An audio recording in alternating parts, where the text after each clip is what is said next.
चलिए dear students, आज एक और आर्टिकल के बारे में डिस्कशन करते हैं। वेक्टर के बारे में कल कुछ पढ़ा था, आज और कुछ आगे बढ़ते हैं। देखिए, वेक्टर जो होता है वो क्वांटिटी जिसमें दो चीजें आ जाए, एक तो मैग्नीट्यूड भी आ जाए और एक उसका डायरेक्शन भी आ जाए।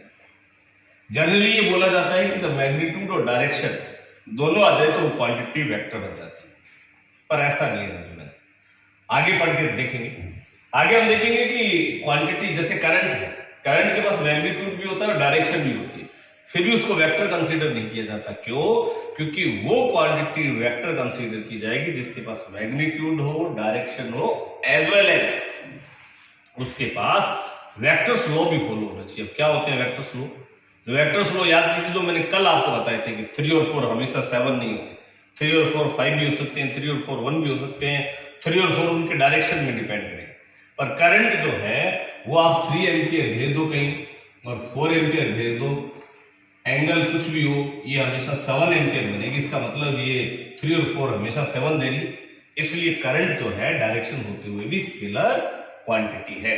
यानी आज हम वेक्टर के बारे में जो डिस्कशन कर रहे हैं स्टूडेंट्स, उसमें क्वांटिटीज को 3 पार्ट में डिवाइड करते हैं। एक को बोला जाता है स्केलर, स्केलर एक बोलेंगे वेक्टर। स्केलर वो जो मैग्नीट्यूड दे, जिनमें डायरेक्शन नहीं। वेक्टर वो जो मैग्नीट्यूड भी दे, डायरेक्शन भी दे, as well as vector laws है उनको भी ओबे करे। और एक और वेक्टर का ही पार्ट होती है टेंसर, जिसको और स्टडी करेंगे। टेंसर एक टाइप का वेक्टर ही है और अलग अलग कंडीशन में इसकी डायरेक्शन अलग अलग कंसीडर कर ली जाती है। तो स्केलर बोले तो जैसे स्पीड है, जैसे डिस्टेंस, स्पीड 5 मीटर पर सेकेंड। वेक्टर बोले तो वेलोसिटी है, डिस्प्लेसमेंट। स्पीड बोले तो 5 मीटर पर सेकेंड, वेलोसिटी बोले तो 5 मीटर पर second in any direction, east direction, west direction.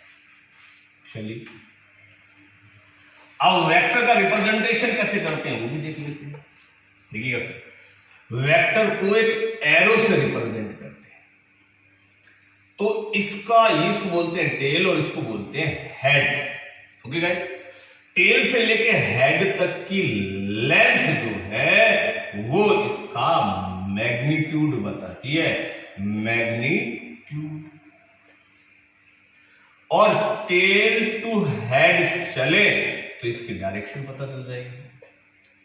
Magnitude कौन बताती है? लेंथ। यानी अब तक ये पता चल गया कि इस डायरेक्शन और अगर ऐसा और ऐसा वेक्टर हो तो इस वेक्टर का मैग्नीट्यूड ज्यादा होगा क्योंकि इसकी लेंथ ज्यादा है। लेंथ मैग्नीट्यूड बताइए। और कोई डाउट? चलिए, टाइप्स ऑफ वेक्टर देख लेते हैं। टाइप्स ऑफ वेक्टर क्या बताता है? Types of vector, types of vector हमें यह बताता है कि जैसे ये वेक्टर है, इनको बोलूंगा इक्वल वेक्टर, और ये वेक्टर है, इनको बोलूंगा पैरेलल वेक्टर। मतलब इक्वल वो वेक्टर होते हैं जिनका मैग्नीट्यूड भी सेम और जिनकी डायरेक्शन भी कैसी हो? सेम। पैरेलल वेक्टर वो है जिनकी डायरेक्शन सेम हो। मैग्नीट्यूड के बारे में कुछ नहीं कहना, मे बी सेम और मे बी डिफरेंट। क्या ये बात समझ में आ गई? तो अब 2 स्टेटमेंट देता हूं, बताइएगा क्या है। Each equal vector is a parallel vector और each parallel vector is equal vector. कौन सा स्टेटमेंट सही है? पहले वाला। ईच इक्वल, ये इसमें शामिल है, ये दो शामिल, और ये इसमें शामिल नहीं। Each equal vector is a parallel vector but vice versa is not. ऐसे इसको बोलते हैं नेगेटिव वेक्टर। नेगेटिव या अपोजिट वेक्टर, मतलब ऐसे वेक्टर जिनका मैग्नीट्यूड तो सेम हो पर डायरेक्शन अपोजिट नहीं भी, डायरेक्शन डिफरेंट नहीं, अपोजिट अपोजिट हो एकदम 180, डिफरेंट तो किसी भी डायरेक्शन में हो सकती है, अपोजिट। और एक होता है anti parallel vector, anti parallel, ये एंटी पैरेलल है,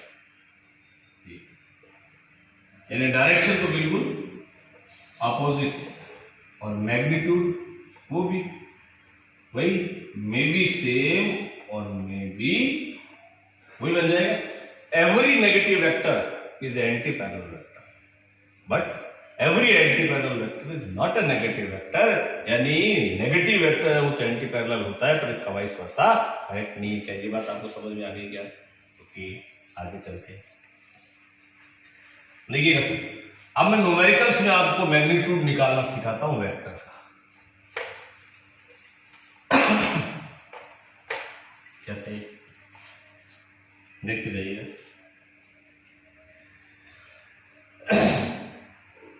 इसको बोलते हैं एक्स एक्सिस, इसको बोलते हैं वाई और इसको बोलते हैं जेड एक्सिस।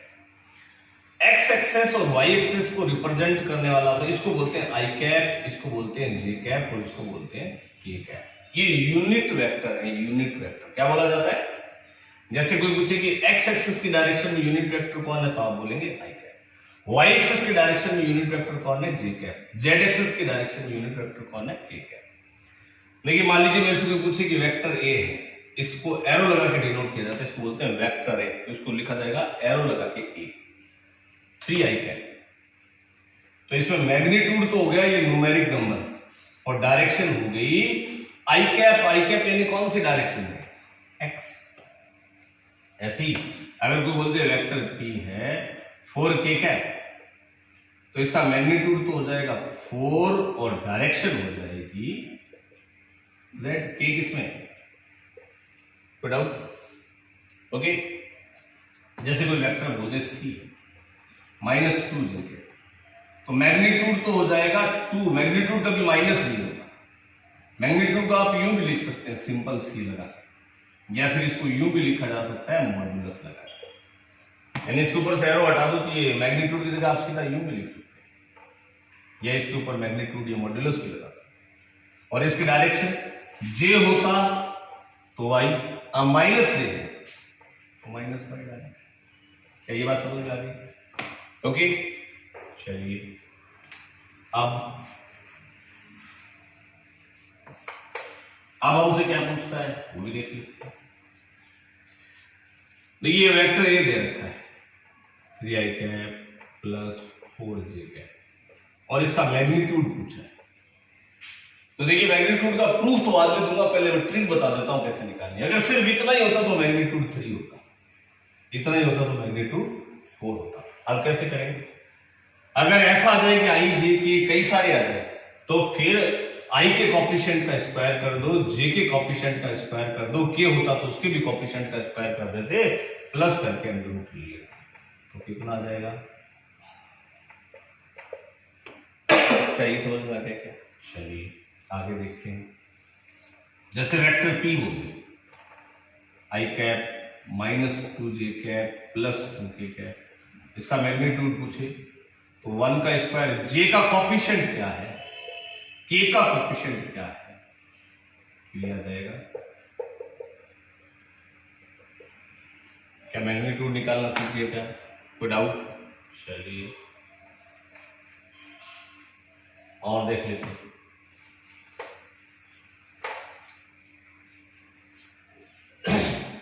आपसे पूछे कि ये वेक्टर पी है 3 आई कैप, इसका मैग्नीट्यूड बताओ तो आप बोलेंगे 3, डायरेक्शन बताओ तो आप बोल देंगे x। अगर ऐसा दे दे इसके मैग्नीट्यूड बताओ तो अभी बताया था आई के कॉफिशिएंट का स्क्वायर, वाई के जे का कॉफिशिएंट का स्क्वायर, के कॉफिशिएंट का स्क्वायर प्लस और अंडर। अब इसकी डायरेक्शन तो अगर सिर्फ इतना होता तो डायरेक्शन x होती, इतना होता तो डायरेक्शन y होती। अब कैसे निकालेंगे? अब डायरेक्शन निकालने के लिए आपको यूनिट वेक्टर निकालना पड़ेगा। याद रखें, डायरेक्शन निकालने का मतलब है यूनिट वेक्टर निकालना। मैं बार बार रिपीट कर रहा हूं, किसी भी वेक्टर की डायरेक्शन उसके यूनिट वेक्टर से दी जाती है, और यूनिट से दी जाती है। जैसे मैंने इतना ही होता तो मैंने बोला कि बताइए इसकी डायरेक्शन, तो आपने बोला एक्स, कैसे पता चला? इस यूनिट वेक्टर आई कैप से। यानी किसी भी वेक्टर की डायरेक्शन जो है उसका यूनिट वेक्टर देता है। यूनिट वेक्टर का मतलब होता है उसके ऊपर कैप लगा दो। ये तो है वेक्टर पी और ये यूनिट वेक्टर पी, यानी यूनिट वेक्टर। तो ये निकालने का एक तरीका है, इस वेक्टर को एज इट इज लिख दो और अपोन में इसका मॉड्यूलस लगा दो। इस वेक्टर को एज इट इज लिख दो और अपोन में इसका मॉड्यूलस लगा दो।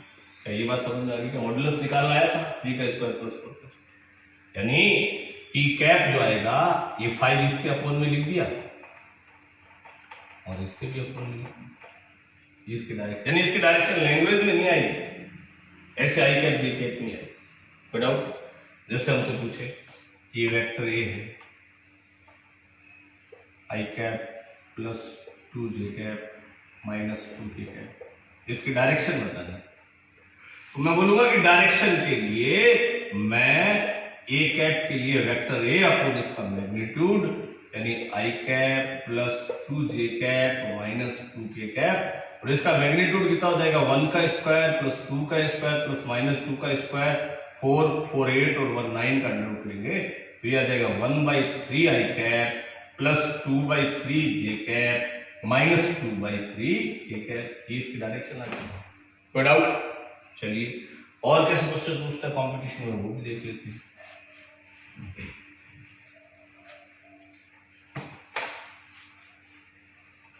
आपसे बोलेगा कि एक वेक्टर है P 3i cap plus 4j cap minus 3k cap. पूछेगा कि इस वेक्टर की लेंथ बताओ। वो लेंथ बतानी है आपको XY प्लेन में, YZ प्लेन में, किसी भी प्लेन में पूछ सकता है। अब कैसे करेंगे? देखिए, वो लेंथ बोलेगा, हमारे माइंड में मैंने बताया था वो लेंथ बोले तो हमारे माइंड में मैग्नीट्यूड आना चाहिए। अब अगर पूरे की पूछ लेता तो पूरे का मैग्नीट्यूड निकाल लेते। अब उसने सिर्फ XY प्लेन में पूछा है, तो XY का मतलब, X का मतलब आई कैप और Y का मतलब जे कैप, यानी इस वेक्टर को सिर्फ यहीं तक देखना है, इसकी लेंथ यानी इसका मैग्नीट्यूड निकालना है। इसका मैग्नीट्यूड तो पता ही है हमें। YZ का मतलब Y बोले तो J और Z बोले तो K, तो 4J माइनस 3K। इसकी लेंथ यानी इसका मैग्नीट्यूड, यानी ये निकालना है। यानी क्या ये बात आपको समझ में आ गई है? चलिए आगे चलते हैं।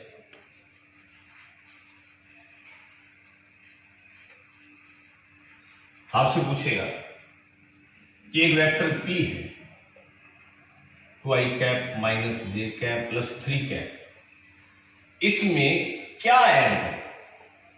क्या ऐड करें कि ये y डायरेक्शन में यूनिट वेक्टर बन जाए। y डायरेक्शन में क्या, what will be added in this vector P that it would become unit vector in y direction. क्या ये बात समझ में आ गई क्या?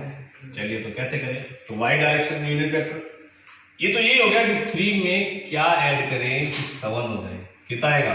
4। कैसे आया? इसमें से ये माइनस कर दो तभी तो 4 आएगा।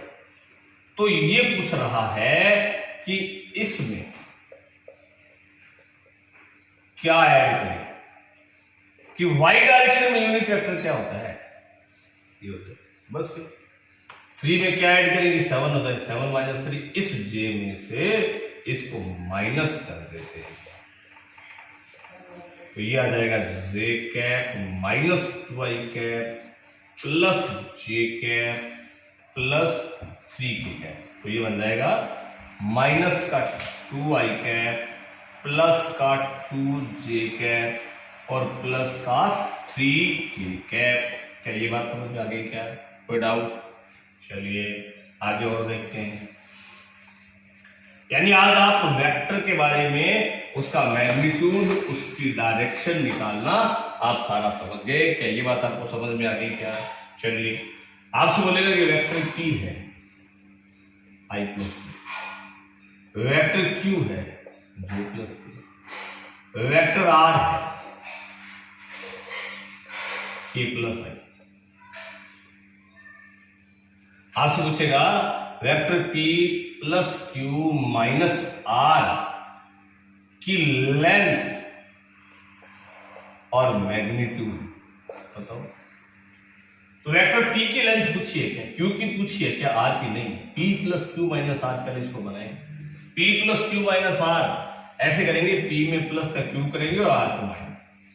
तो ऐसे ऐड होता है I के साथ I, J के साथ J और K के साथ K। तो P को तो वैसा का वैसा लिख दिया, प्लस Q भी वैसे का वैसा लिख दिया। R को माइनस करके लिखना है, माइनस का K और माइनस का I। तो कैंसिल आउट होके क्या आ गया? 2J 2J आ गया, सीधा है। मैग्नीट्यूड कितना हो गया? 2 और डायरेक्शन भी होगी J बोले तो X।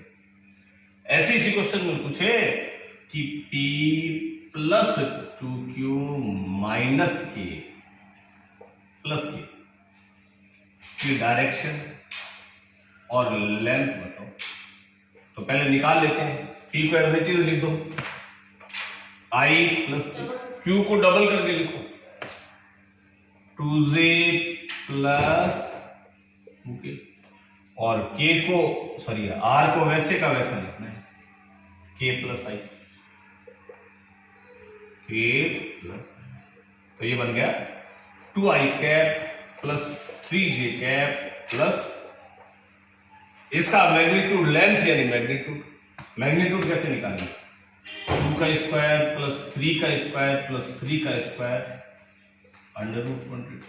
और डायरेक्शन के लिए यूनिट वेक्टर निकालना है। यूनिट वेक्टर के लिए ये वेक्टर एज इट इज लिख दो और अपोन में इसका मैग्नीट्यूड।